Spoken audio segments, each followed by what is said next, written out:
problem with contacting a different supplier to get a different product is we've done all our FDA testing, all our CFIA testing, all of our labeling, all of our packaging, all of our shelf life testing. So the domino effect of using a different ingredient. Hello, food enthusiasts. I'm Pamela Miller with the FutureFoodCast podcast. We're so excited that you joined us today. And I'm excited about our next guest, Lisa Sanguedolce. She has a bakery, Dolci Bakery and Culinary Classroom. She has started and has running as a great business. We're excited to hear what's going in her part of the world. Welcome to the podcast, Lisa. Thank you, Pam. Thank you for having me. I'm so excited to be here. We're really excited to have you. Thanks for taking time out during this busy, I know you're busy, you're running the bakery and the classes that are going on. Tell us a little bit about what you do at your bakery and in your classroom. For sure. We are one of Toronto's premier bakeries. We sell retail to customers through our website and through pickups and deliveries. We also sell wholesale to a few grocery chains in the city. And we have a separate location where we teach classes. We have 15 different classes where we teach people to bake, decorate, make wonderful creations like croissants, breads, pies, macarons. We teach kids camps and we teach adult baking boot camps in person and now virtually due to the pandemic. Nice. You've really transitioned well. And I just learned the correct way to say macaron. I always say macaroon. Thank you. Thank you for that. So you have all these different things going on, but you do have a little bit of a passion project, something that you're really promoting and becoming known for. What is that? So I had a little baby cupcake 3 years ago. My son was born in 2018. And when that happened, I was on my maternity leave. And, as a small business owner, it wasn't a very long one, but I was, researching the best way to feed him and nourish him and, bathe him and do everything because I was a new mom. And I started reading about lactation cookies. And I, didn't use my brain because you're sleep deprived. And I would drive to the US to buy lactation cookies at Target. And, after a trip, one of my staff was like, why are you buying cookies in the US? We have a bakery here. We can make them ourselves. So I decided to then create a recipe with my team, with a lactation consultant and a nutritionist. And we've been developing the recipe and developing the product. And the product is launching in January 2022. Officially, we've launched, but there's an ingredient shortage. So we've kind of been put on hold this year. And we're super excited because we have 3 flavors for regular, gluten-free, and vegan moms. And the feedback has been amazing these last 2-3 years. And the sales just from not promoting it have been great. And we're excited to now get on the shelves of, major US and Canadian retailers. Oh, you have said so much in that small amount of time. Let's unpack a little bit of that for our listeners. First of all, some of our audience might not know what a lactation cookie is and what's different about that from a sugar cookie, for example. Okay, great question. Yes, a lactation cookie are cookies that are filled with ingredients that help a mother produce more breast milk when she's breastfeeding. So the ingredients that we put in our cookies are considered galactagogues. And what we put in ours are flaxseed, brewer's yeast, and maple syrup because we're Canadian. And we also put oats. So these are ingredients that are filled with B vitamins, omegas, minerals, folate, and tons of vitamins that help a mother, with her natural health and then also with her breastfeeding health. Wow, there's also the trend towards, especially that age group that's of childbearing age, eating more holistic, more healthy. Some of those ingredients that you talked about, the flaxseed, et cetera, the oats, those are all desirable ingredients from a health perspective. And I wasn't aware that they also could help a nursing mom with her milk production. Yeah, for sure. They've been traditionally used for centuries in different cultures, and some cultures use different ingredients. Some are really powerful, like fenugreek, but ours are kind of more of a modern day recipe that is tasty, delicious, and also gives them that boost. What we also say, and what we've learned from working with our lactation consultants, is that, as part of a healthy diet, giving the mother the proper rest she needs, even just the act of taking a break and having a cookie with a cup of tea just gives the mother that kind of breath, breather, break to kind of rejuvenate and help her with her breastfeeding journey. That is a really interesting perspective, because not only are you providing a product that's helping that young mom with her health, you're also providing like a mental health break of sorts and encouraging, take a moment, because you're going all different directions right now. You're sleep deprived. Take a moment, treat yourself to something that's good for you. Have a cup of tea. I think the mental health aspect is really important as well, to just encourage that balance in the young mom's life. So I'm glad you brought that out. That's really important.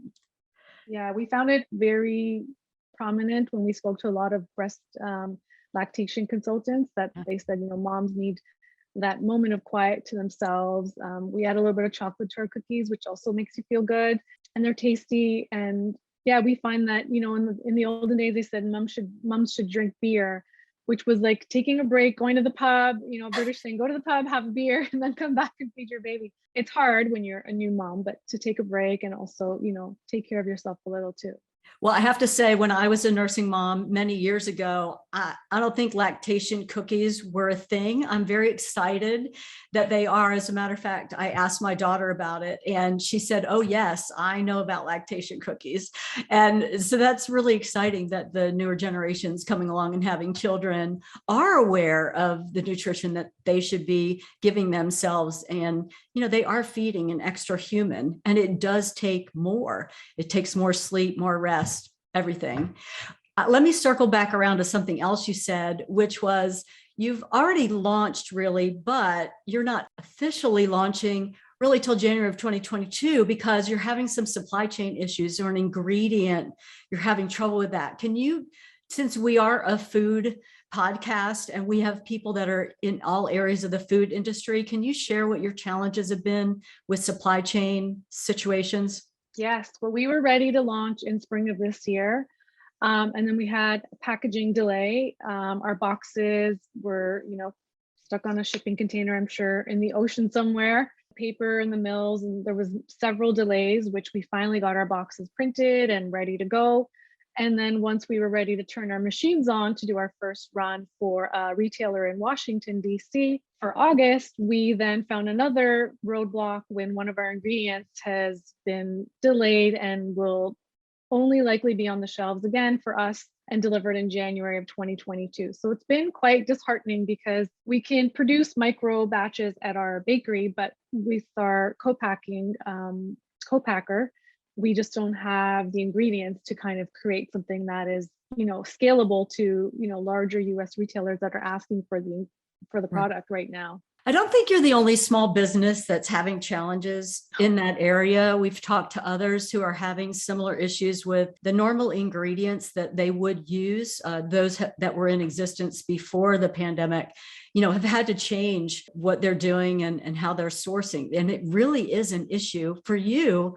Last spring would have been a great launch with that Washington store situation, but now you're really 6 to 8 months behind as far as getting some momentum going and the buzz on the street, so to speak, for your product because you've had to wait on the supply chain. Is there any traceability there, or have you tried other suppliers, or what kinds of things have you tried to fix the situation? I'm sure you've tried a lot. We've tried everything, Pam. We've contacted different suppliers. The problem with contacting a different supplier to get a different product is we've done all our FDA testing, all our CFIA testing, all of our labeling, all of our packaging, all of our shelf life testing. So the domino effect of using a different ingredient would just cost us thousands of dollars. So we just thought, in order to kind of one or the other, we thought we would just continue to wait. We did have to change our chia seed to our date because of, again, a shortage of chia seeds. Our vegan cookie is now made with dates versus chia seeds. And yeah, we've called and we've tried. I think the company that we're buying from is Canadian, but they're sourcing from somewhere in Europe, which is probably sourcing from somewhere else in Europe. So we've tried to go through different avenues. We've even asked friends with businesses in the US to try their suppliers, and they've asked around and they just are still facing the same challenges. So we're just kind of hanging on and hoping January is the magical date for us. Yeah, especially in the food space, it's just not that easy. You mentioned all the testing you had to go through, the certifying, the regulations that exist when you're manufacturing food. It's just different than if you were making a widget, and much more restrictive. And that's a really good point to bring out. Well, what other things are you looking to do when you launch in January? What is your focus going to be as far as doing that from a standpoint of PR or getting the word out? So we have a plan set out, and we're super excited. We have an agency in Colorado that's going to help us launch. We're going to be at some of the trade shows like Fancy Food and Expo West, which we're super excited to be at. Again, we were at Fancy Food in San Francisco pre-pandemic. We have a PR campaign going out. We have an influencer strategy that we're implementing. Our website is ready to go. I mean, you can buy, one by one, but we're focusing more on retailers. Right. We have some retailer sampling and activity to go with the retailers that we're waiting to launch with. Yeah, we're super excited. I mean, the feedback has been so great by buyers that have been around for 20, 30 years, and usually ask our broker and our sales team lots of questions, have just been like, yep, we'll take it. And we're like, oh, okay. So this is a growing category and something that we're super excited about. And I think one thing that we talked about previously is that we're going to give back a portion of our sales to education in North America, which is very near and dear to my heart because I had a lot of trouble breastfeeding. And, I was able to go to free clinics at my local hospital. And through this process, I had met a lactation consultant, but many women in North America don't have access to that and don't have the money to hire a private lactation consultant for assistance. So I really want to give back to these women and set up something that we are donating to La Leche League in US and Canada. And also we're going to try and do some local activities with some of our partners on the ground where we can teach women how to breastfeed. And, a lot of women give up because it is really hard. And you have older generations that are saying, oh, we didn't breastfeed, it's fine. But, the health benefits of breastfeeding are so great that we do want to encourage women. It saves a lot of money. It's very good for the baby. It's great for the mom. It's, it has so many benefits that we just really want to, open up the education side of the business, because that's something that I feel is so important, especially, when there's big brands trying to sell you, formula, because it's easier, but it takes a little bit of practice and, you kind of get it warmed up. It's one of the things that doesn't come naturally to women. So we want to really tell them, it might take you a little bit of time, but you'll enjoy it and you'll really benefit in the end if you can, stick with it and do it right. Because I was doing it totally wrong. There's no book to teach you how to do it. Well, there are books really, but everybody's different is the challenge, and every baby's different. And I think your philanthropic piece is really critical because it is often a lack of education. And like you said, different generations have different focuses. When formulas first came out, it was a little bit of a status symbol to be able to afford to buy formula and not breastfeed your baby. And so it kind of fell out of favor. But then more recent, I would say 20, 30 years, health studies have shown all the benefits to the newborns and infants, and even moving up in age, the benefits to them of breastfeeding, to the mother and the baby. Actually, I know there's some statistics out there for breastfeeding mothers there's some percentage less likely to have breast cancer, for example, is something that I read at some point. I'm sure you're more up on that than I am, but there's benefits both ways. And that education piece, I was a nursing mom, and I went to the La Leche League meetings many, many years ago. So I'm delighted that you are, donating to a worthy organization that's their focus. They're well established in this space. And how else can we help get the word out? Are you going to be doing any kind of classes or just offering, I don't know, encouragement with your lactation cookies or we're gonna focus on the education piece on our website and through our social media. And we're also going to partner with, because we're based in Toronto, we have a clinic in Toronto, a large mom's clinic, and they do all types of services. And we've connected with them already to do put some of our funding to support women to go to that clinic, and we'll support those fees for them. So we want to just really kind of spread the word. I mean, La Leche League has done everything and has done it so well. We'd love to just, gives them the money so they can continue doing what they do and expand their reach. But we also want to do some of our own, stuff locally, because we work with a lot of local moms to develop our cookie. And we really want to give back to some of the lower income neighborhoods here where, moms don't have access or they can't travel to the local hospital where there's free clinics or La Leche League meetings, which I think are mostly virtual right now. So it is more accessible to women. But yeah, La Leche League has helped so many people for so many years. And their book is kind of like a Bible in the breastfeeding community. So yeah, I'm a big proponent, and I'm really excited about that part, and really seeing that those funds go to helping women who, how do I do this? How do I, like, I think it's all like you said, every baby is different and every mom is different. Every breast is a different shape. So yeah, it's like, until someone is like, oh, then you're like, oh, and that's kind of, the aha moment, as Oprah says, how do I do this right? And, Yeah, and just giving the encouragement and for the moms to know that there's somewhere to go to get support, I think is really, really important. But the other things that I'm hearing service-wise, you're also thinking about the different moms that are out there with your gluten-free offering, with your vegan offering. And that's something that's just not out in the market today. And moms that are challenged with either physical reason why they can't eat those ingredients, or they've decided they don't want to eat those ingredients. They're really challenged with all being able to keep the nutrition up, keep those protein sources up and things like that as they move forward and are trying to be successful at nursing. So I think all of that comes together and is really important. I mean, I hear several threads throughout your mission that are of interest to the people that are out there right now. Those are trends that are going on in the food industry, and you are positioned to take advantage of those and just innovating on that and coming up with good, tasty products that are also healthy. Two things people really want. Is there anything else that you'd like to share with our audience about this great project you have going on? We're super excited. And I think, like you said, we listen to moms, we listen to our graphic designers, vegan, plant-based.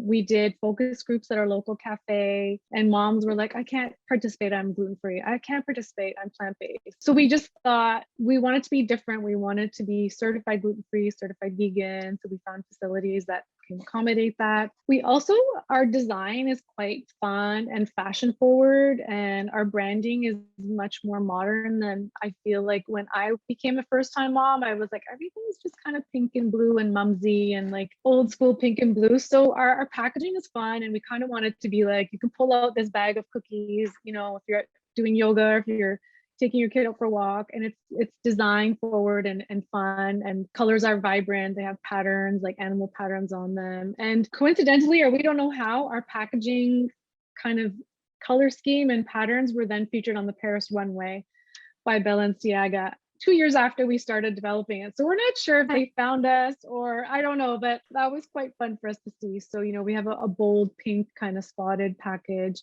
a green, pattern package, and then a blue package, which I just feel like, moms are cool now. They're busy, they're career moms.